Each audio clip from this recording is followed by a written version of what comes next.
Good morning.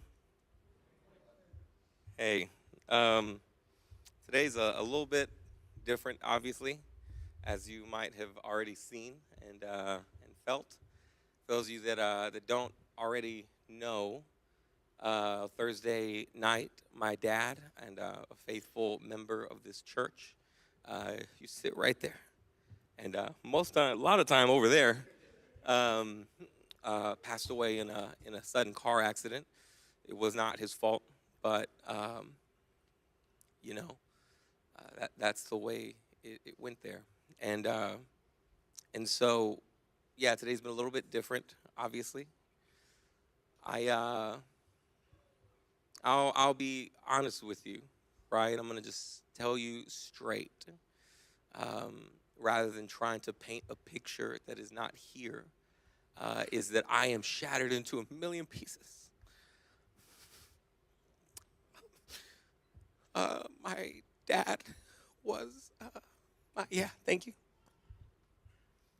appreciate that.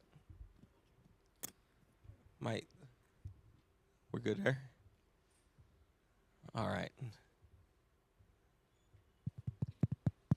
So my dad was not just my dad. He was my dad. He was also my best friend. He was my shield bearer here at church. Um, he was my counselor, and I am broken into a bajillion pieces right now. Uh, C.S. Lewis once wrote regarding the passing of his wife that her absence is like the sky because it's spread out over all of me. And I don't know truer words in my life right now than that. Uh, my father is everywhere that I turn in my life because he ingrained himself so deeply into my life. Uh, the watch that I have on, he gave me. The shoes that I have on right now, he gave me. In fact, the seat that I am sitting on right now, 10 years ago, at the intersection of 183 and D.H. Gabriel Collins, uh, at the edge of Travis County, there is a Pollo Rico trailer. And we had picked up food. It's about 20 years ago now. And we had rode down D.H. Gabriel Collins, and we had parked the car in what used to be a field. Now it's filled with food trucks. And while we were sitting there, we looked out into that field, and he said, "Look at that stool." And he said, "You should go get it." So I ran over there and I got it. And 20 years later, here it is. Um,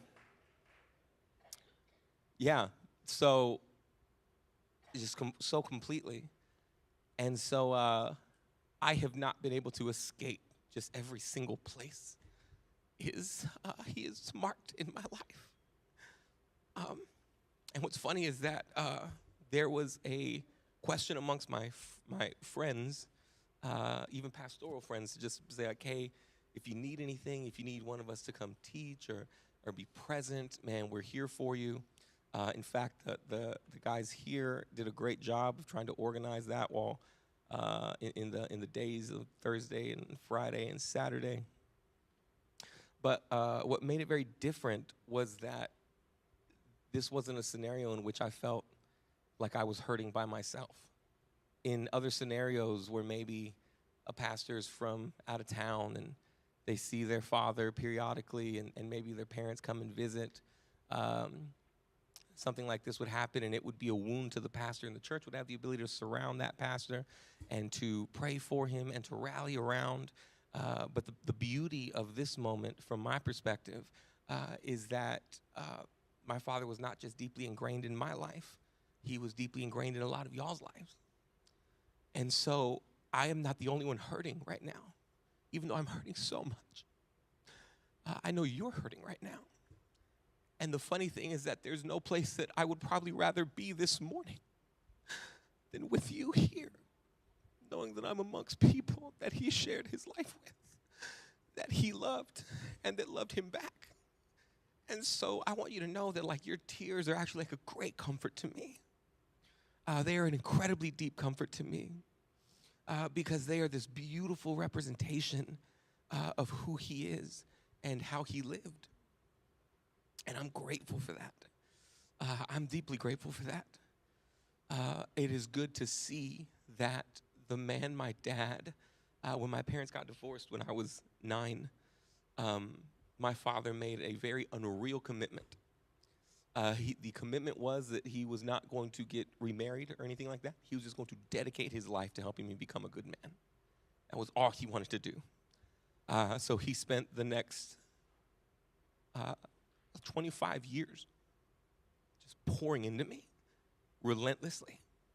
And I would highlight that you being here is a direct result of all of that work and effort. So his work in your life individually, his work in my life, his work in people like my cousin Jonathan, my Uncle Joe, his work in what he's doing in your life, even my desire to be here this morning is probably more so an extension of how he raised me than anything else, because I don't want to retreat away from you. My desire today is to serve you. That's what I want to do, because I think that's what he would desire for me to do. And so I'm grateful for that. I'm up here kind of spieling a little bit right now. That'll probably take place a couple of times. But I'm grateful that you're here. I'm grateful to be here with you. I want to just say a couple of things, because what I would love to do is highlight the fact that a lot of you are deeply impacted right now. And as I mentioned, man, I'm grateful for that. It is deeply encouraging to me.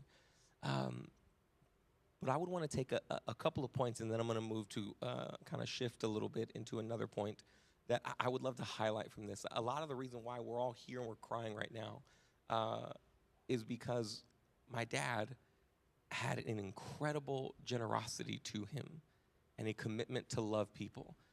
It's a pretty weird thing for me to look at you and say that he didn't remarry until much later in life. It's Angel's right here, y'all know her, but he chose for 25 years not to remarry, just to dedicate himself to me. And I felt that a lot. And I'll say that is obviously a high commitment for the person that he probably valued the most, but the same character of commitment and service and love is actually present right all through here. And so you felt a lot of that. One of the things I would highlight is that very rarely, me and my wife Rachel were talking about this yesterday or the day before, but very rarely do you find people that are willing to just help you and know that they don't need anything back from you. They don't want anything back from you. And that was very present in my father, and I'm deeply grateful for that. He used his life in this way, recognizing that there was going to be potential collateral damage, right? And yet he still moved forward. There's a verse, I think it's going to be in there, Jackie. Is it from Proverbs 22? It says that the slacker says, "There's a lion outside, I'll be killed in the public square." It's this idea that there can be this cowardice in us that thinks of what potentially could go wrong. And so we retreat out of fear of the potential. One of the beautiful things that I would note about my dad with a lot of you is that he very rarely, what you might know about him if you knew him well, is that he oftentimes imagined lions. He actually was a man of he was a bit of a worrywart, as they say, right? He had these ideas of all things that could go bad, and he would imagine the worst possible scenario. And yet the beauty of my dad was that he never said, "I can't go outside." He just did it anyway. And so right now, he recognized that there was a potential for me to be in the situation that I'm in right now, right? Which is not just are we here, but I mean, when did y'all do this? You? Thank you. My dad every Sunday would move this right here. He'd put this chair right here. And then he'd always put a little thing of Altoids right here, because he knew that afterwards, some of y'all are going to want to talk to me. And he also recognized that if I'd been talking for 30 or 40 minutes, that my breath was going to be funky. And he would just be like, "Man, I want to make sure your breath don't stink." He also none of y'all have ever once considered yourself, how the heck do we get this feeding trough here to baptize people? because he just showed up with it. There were times where I didn't even ask him. Low-key, there were times where I genuinely forgot that we needed that thing here on a baptism Sunday. And then I would show up and be outside just because he was going to have it, right? Part of my sadness comes from the fact that he had my back so immensely. Sometimes it's kind of hard right now to imagine how some of those things could possibly be covered now, but the Lord will provide. And now this is here, and there's random Altoids here, and Ian was moving this. And so the Lord provides in ways that we don't see, but what I highlight in this is, friend, I want to encourage you on the basis of that example, kind of echoing the words of Paul, who says, right, like, follow me and follow Christ, and provides and says, hey, there are people in Ephesians likewise. Paul looks at Titus and Timothy and says, hey, those are brothers you should model yourself after. I want to commend to you that quality in my Father. And today, one thing that I want to impress on you is I want to encourage you to, like, use your life well. I want to encourage you to use your life well. Can I tell you something? My dad is gone. I can look at each one of you in the face right now, and I can say that one of the beautiful moments that hit me over the course of the last couple of days is that I have absolutely zero regrets. Absolutely zero regrets about my time with my dad. For years, there was a subtle anxiety in the back of my mind that said, man, every single Sunday, we leave this place, we go back to my house, and me, my dad, my wife, my kids, Angel, Zoe, my mom, will all just go back to my house and sit around and just be with each other. So there'd be like a lot of laughing. There'd be like, I don't know if y'all, know, but I don't know how much he was like this with you, but he was oftentimes very comedic, and so he liked to make a lot of jokes and liked to make fun of you a little bit. And so I had a bazillion nicknames, all of them derogatory, not a single one complimentary. All right, and so we just sit around, we do that, and I had plenty of derogatory nicknames for him as well. I'm not gonna lie to you, and we would sit around, and we would laugh, and year after year, there would be times where me and Rachel would talk, and we would say, man, I know we love that, but man, it'd be so valuable if we could like go to lunch with people from church, and like I want to spend time with y'all, and I do, and I had those opportunities other days, but we consistently kind of said to each other, this won't last forever. Late last year, I was sitting outside on one of those Sundays, and I looked out at my son playing with my older son playing with my dad, and I thought to myself, man, these are the good old days that I'm gonna think about. Like, these are it right here. I didn't think they'd go that fast, but they were there, and they were there because my dad committed to using his life well in my family. Despite the fact that there was potential threats, right? He could have easily been like, well, I want to prepare him, and I want to make him tough, and I want to make sure that he can like take care of himself and X, Y, and Z. But instead, he just said, no, I'm going to go in there. I'm going to use my life, every last ounce, to love this boy and his family. And then he went into this place, and he loved you. And what I would highlight to you, friend, what I would commend to you today is, man, if there's something that you can leave with on a practical level of what you do tomorrow and what shapes how you live this evening. He's gonna be all right. That baby got a good mom, all right? Look, she's right there taking him. Look, pay attention up here, please. Look up here. He all right. I want to encourage you to use your life well, okay? Don't find yourself in that place where you're going, well, what about all the potential risks and threats? What if this happens? Man, those threats are always gonna be there, dude. They're always finna be there.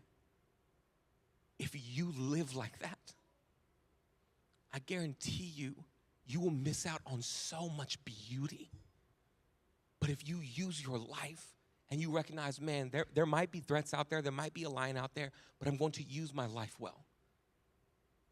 I think that at the end of the day, there can be a ton of people in a room crying about the fact that you're gone. because they were impacted by you. And this room isn't the limits of my dad's life. I think you can ask my uncle and several of the people that have known my dad. I was inundated with messages on Facebook of people that my dad had impacted from across the span of his life. As a pastor for many years, as a musician for many years, and just as a friend for many years. I have like 1,000 text messages from numbers that I do not have saved in my phone right now. I'm just looking at them like, I have no clue who you are. But they're all like, man, your dad was X, Y, and Z. And I'm like, how do you have my number, dude? Like, this is strange. But I appreciate it. It's good. But also, what? And so use your life well, dude. Okay? Love people. Sacrifice to be with them. Sacrifice to care for them. Don't hedge bets on what you'll lose if you love someone. Love them. Be with them. Take care of them. Use your life in that way. Because it produces beauty in a way that really, I think, embodies and gives us a good vision of the gospel. The only other thing I want to tell you today is to trust the Lord. That's a large part of what I want to tell you today. And I want to tell you that from the context of Revelation. There's actually one more thing I wanted to say about it's about you, actually. And I was supposed to say it earlier, but I totally forgot. A couple of years ago, maybe a year or two ago, in a sermon here, I mentioned to you that my dad at one point had said that he was worried about what would happen to me after he died because I don't have brothers or sisters. And he, for many years, had a lot of anxiety about what would happen to me, where I would go, who I would turn to. And I want to testify to you and the beauty of your church, the beauty of our church and our community, and the beauty of how God provides. He said he had a lot of anxiety about that. And about 1.5 to 2 years ago, we were sitting down at my kitchen table on a Sunday afternoon like we did every single week. He had one seat, I had the other seat. We would talk church and all that stuff like every single week, laugh and joke around. And at that kitchen table a couple years ago, 1.5 ago, he said, hey, I just want you to know I don't worry about that anymore. And I said, okay, good. And he said, because you have like, the Lord provided all these brothers and sisters for you.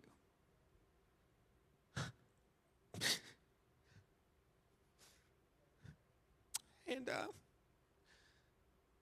he was like, I'm not worried about that anymore.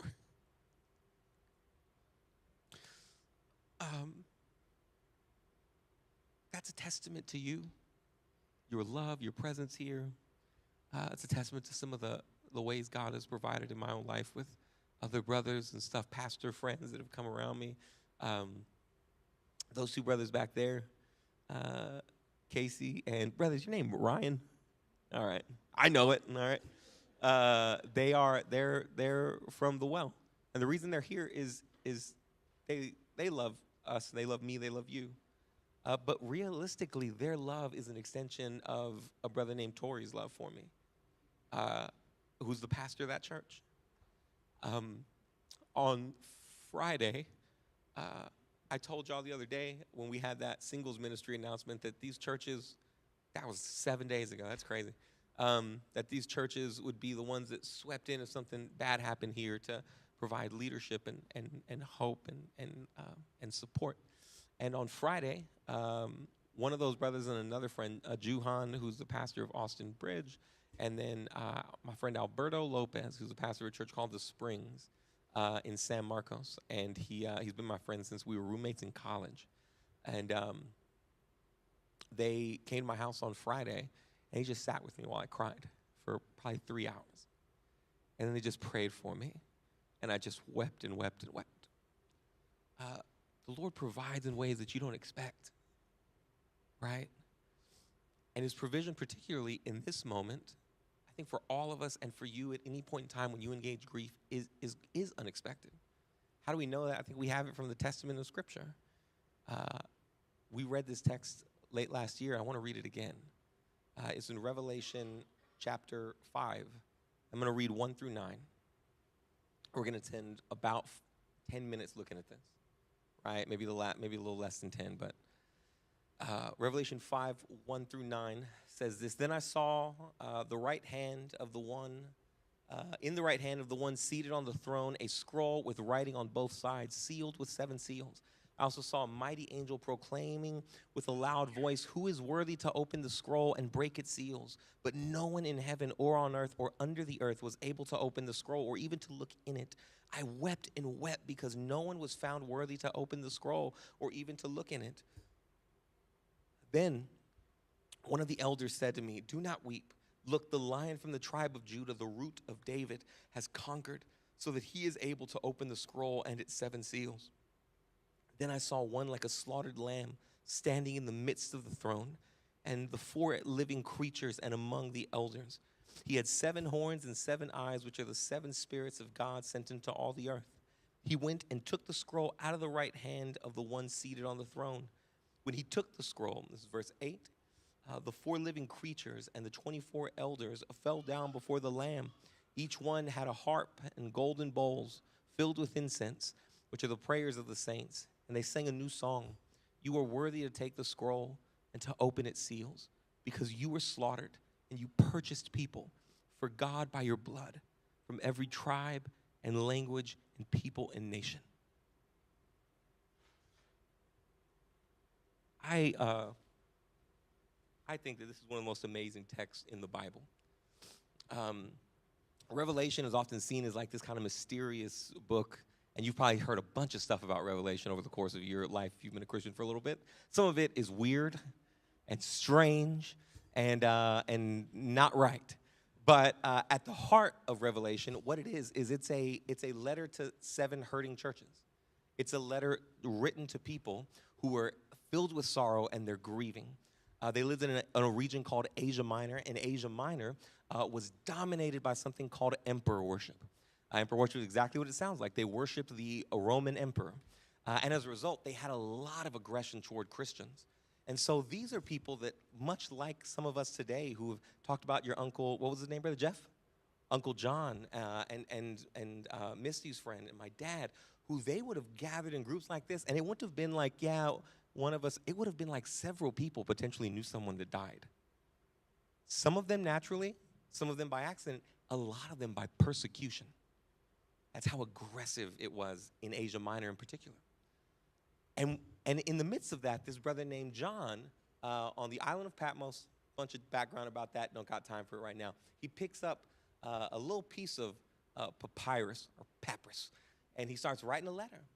And the questions, there's a bunch of questions around Revelation, right? Is it prophetic? Yes, it's prophetic. Is it about 1,000 years from now? I'm going to let you know, just probably not. What was its purpose? Was it to unveil the end of the world to people? And so now John is seeing bees that have wings and faces of men, and it's actually a helicopter. No, right? It is a book that is written and built to encourage the people of Asia Minor in the midst of their sorrow and to show them that the king has conquered. In the midst of their sorrow, the king has conquered. And one of the ways John does this is right here through this picture of a scroll. And again, this could be one of these moments where it's like, well, what is that scroll? That scroll, that's so mysterious. Again, it's not. This scroll is from the book of Isaiah and Ezekiel, where there is a scroll that is tied up, and it is both a scroll of sweetness and a scroll of bitterness. Most importantly, because the initial portion of the scroll is written about how God is going to judge the sin of the world, including the sin of the Israelites, and it fills them with mourning. But the beauty of the scroll is that it likewise gives way to how God is going to redeem and restore and make new. And so when we have a picture of this scroll in Revelation, it's an image of people who are in the midst of suffering. And there is a scroll that details the reality that they will suffer. And that's why when they declare no one can open the scroll, what does John do? He weeps. He weeps because It's almost like saying that there is no path forward out of the sorrow. There's no path forward out of the grief. That the scroll is bound, and therefore we will never know the end of the story, which is restoration and redemption and renewal. We are stuck staring forward and thinking, I will never get out of this. I will always feel the sorrow of this moment. There is not an end in sight. There will not be justice, and justice will not prevail. So he weeps. And I want to tell you, I said this last year when we talked about this text, that there is a place in our faith and in your Christian walk for your tears. It was J.R.R. Tolkien in The Lord of the Rings, in the Fellowship of the Rings in particular, where Gandalf looks at Frodo and says, I will not tell you not to cry, not to weep, because not all tears are an evil. Right? There's a place for your tears and your weeping. In fact, this week, obviously with the traumatic events that transpired on Thursday night, I had a lot of adrenaline and cortisol just running rampant in my system. And I was walking around. I couldn't sit still. I couldn't sleep. I also, Thursday night, had to be a bit strong. I had family members coming into the hospital. They had already told me that my father had passed. It was going to be my job to tell everyone else, and so I kind of needed to bring it together for a moment.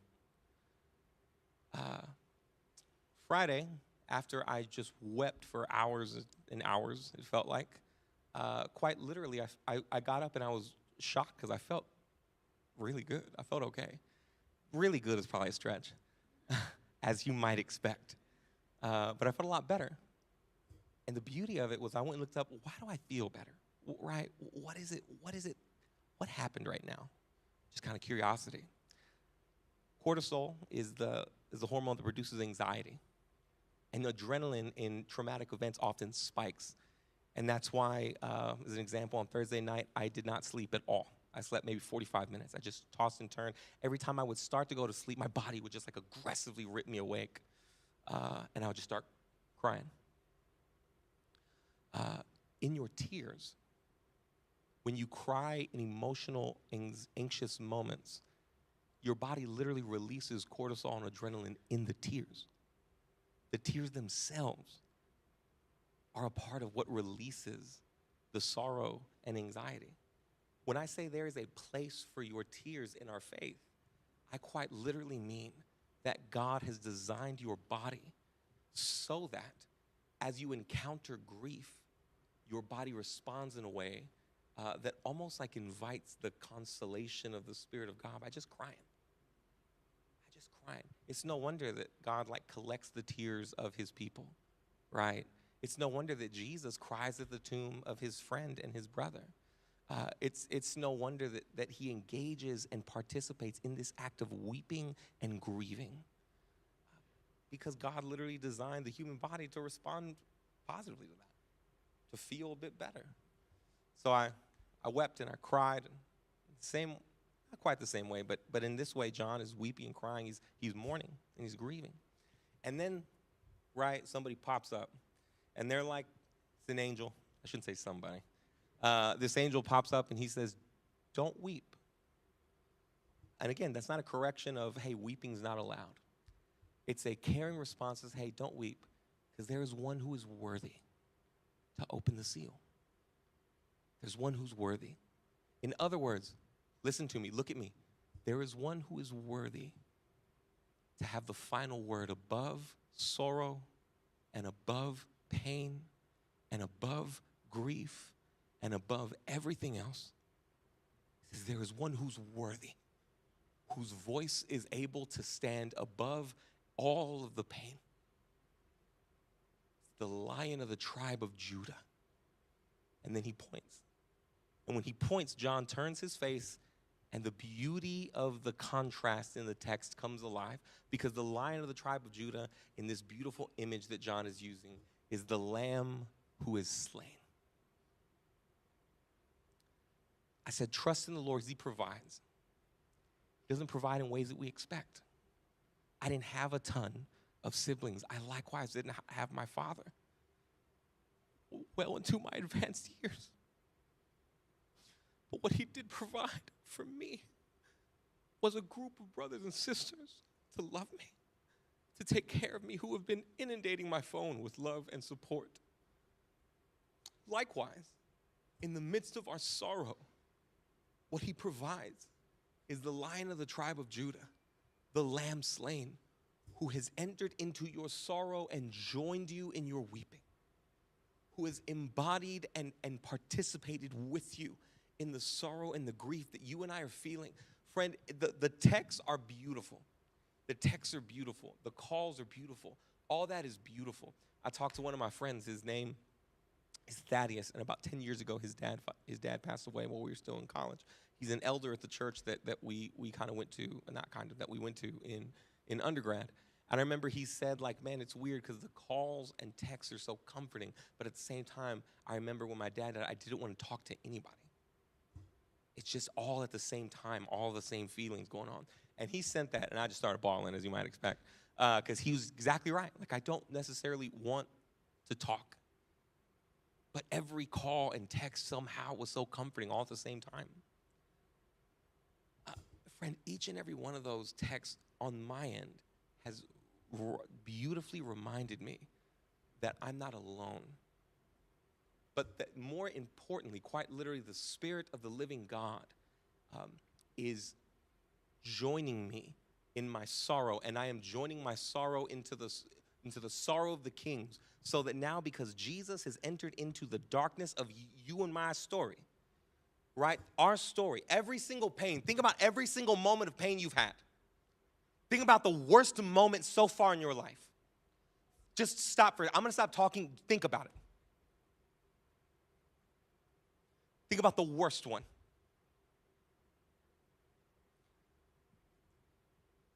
The cross is the testament that the King of the world, the creator of all things, joined you in that sorrow. Hebrews says that he sympathizes, but the Greek word literally means something like he experiences it at the same time as us or with us. That the King of the world has joined you in that suffering and in that sorrow. Paul would say he has joined you in your sorrow, and now you join your sorrow to Jesus' suffering, so that we might also join in his resurrection. That in the resurrection, when Christ conquers and wins above sin and above death, and he proclaims through the testament of his own being alive after death, that death does not have the final word, and your sorrow does not have the final word, and your grief does not have the final word, and your pain does not have the final word, and your depression does not have the final word, and your sorrow does not have the final word. All of those things are true because the Lion of the tribe of Judah has conquered the grave. Revelation opens in chapter 1 with John saying, I saw a vision, and it was this Jesus, and in his hands were the keys of Hades and death. In other words, that he had won. Amen. Can I tell you a deep encouragement that I have clung to over and over again? Because Jesus holds the keys to death and Hades. It means that my future and your future are not up for grabs. They're not up for grabs. There is not some massive war of good and evil, despite what CNN and Fox News wants you to think. There is a conquering king who has won, who has breathed into his dead body life again. And because of that, the future and the destiny of the world and of each human that places their trust in that Jesus is redemption and restoration and renewal and restoration. That is the destiny that you have and that I have, because the conquering king has won. That's the truth. That's what's happened here. And so when that scroll opens and they begin to sing, you are worthy to open the seal. You are worthy to open the scroll. You are worthy. What they're singing is you are worthy to make sure that death and sadness and sorrow do not have the final word in my life and in the life of your people. You have purchased a people, and in purchasing that people, you have purchased their destiny. And their destiny has been wrapped up in your death and has been solidified in your resurrection. And now that destiny is redemption and restoration and renewal. That's the beauty of this message. That's the beauty of the gospel. Whatever you're going through, in the midst of my current sorrow, the million of pieces that I feel like I'm in right now is going to be bound up and made whole, and I'm going to be fine, not because I'm going to be okay here, but because Christ is resurrected, and the Lion of the tribe of Judah, the Lamb who was slain, has conquered sin and conquered death, and he has won. That's what's going on here. So when we sing, because he lives, I can face tomorrow, it's because there is not, the seal has been broken. It's not left at sorrow and sadness and pain. But because he lives, because he's conquered, because he's won, friend, we progress forward knowing that our destiny is sealed in the victory of Jesus. Okay? So where you're at, for whatever pain you're going through, where I'm at, and whatever pain I'm going through, Paul would say, we now count these momentary sufferings. These sufferings that take place in a moment. We now consider, right, that they're weightless, they're worthless in comparison to the glories that will be revealed to us in the resurrection and the victory of Jesus.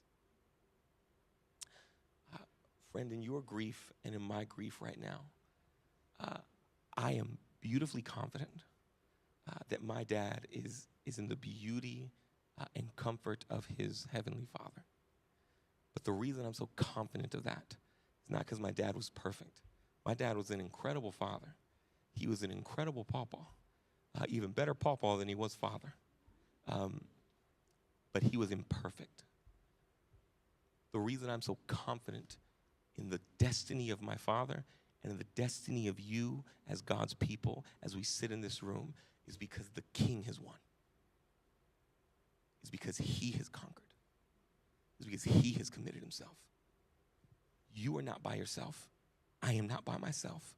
We are held and sustained by the conquering King who has won. As I leave today, that's all I got for myself. That's about all that I'm clinging on to. That's it. That's all. Because the what ifs are drowned out by the resurrection of the King. I got a bunch of if onlys. But those get drowned out by he's won. And so the if onlys will be wrapped up in the joy of the resurrection at the return of the King. That's your hope. That's my hope. That's all we have. Okay? That's all I have at the moment, to be fair to you. You may be rocking with a little more encouragement than I'm in right now, to be fair to you. But hey, I need to be done. I got to be done. I should have been done about 7 minutes ago. But what I do know is I want to take a second and I want to be quiet and I want you to pray. I don't want to pray. I don't want you to listen to my voice, because the beauty of the conquering King and what he's done is that he's done it for you, not just done it for me. You don't need to hear me talk about it for me. I want you to pray about it for you. I want you to speak to the God who loves you, sees you, and has delivered you, who now stands in the face of sorrow and stands in the face of grief, stands in the face of pain, and declares that there is hope in the midst of it. Doesn't take it away. I'm shattered. I told you that I'm in a million pieces. I'm going to cry for hours still, and hours and hours. I miss my dad more than I could possibly tell you. Jesus.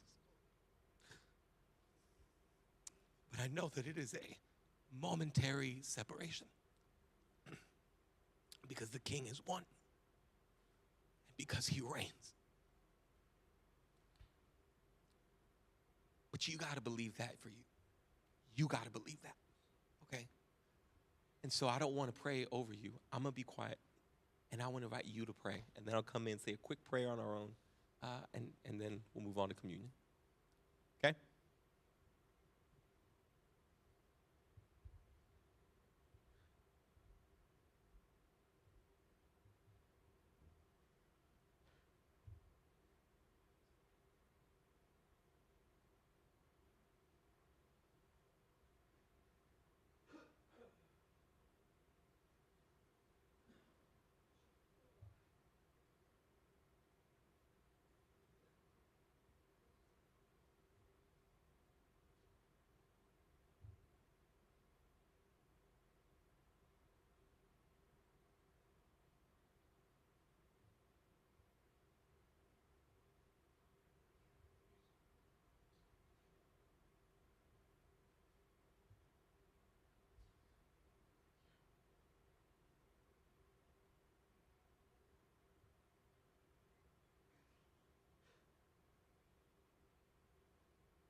God, thank you so much that because Jesus lives, because the King reigns, death does not have the final say. Neither does our sorrow or suffering. Heavenly Father, I pray that the truth that the Lion of the tribe of Judah is worthy to open the scroll, that he is worthy to deliver us from the sorrow of our present day in order to bring us into the joy of his presence and the restoration of the world is solidified, it's cemented. Our future and the destiny of his people is not up for grabs because you have been raised from the dead. So, Father, as we sing, as we take communion, let us be reminded that because breath filled the once breathless lungs of the Son, we now have hope in the future. Even in the midst of sorrow, in the midst of pain, in the midst of grief. Help me to know that. Help me to share that with my children. Help me to share that with our church. And help us to cling to you and exalt the name of Jesus, knowing that he is the hope, Christ in us, the hope of glory. So we thank you. I pray these things in the name of the Father, Son, and the Holy Spirit. Amen.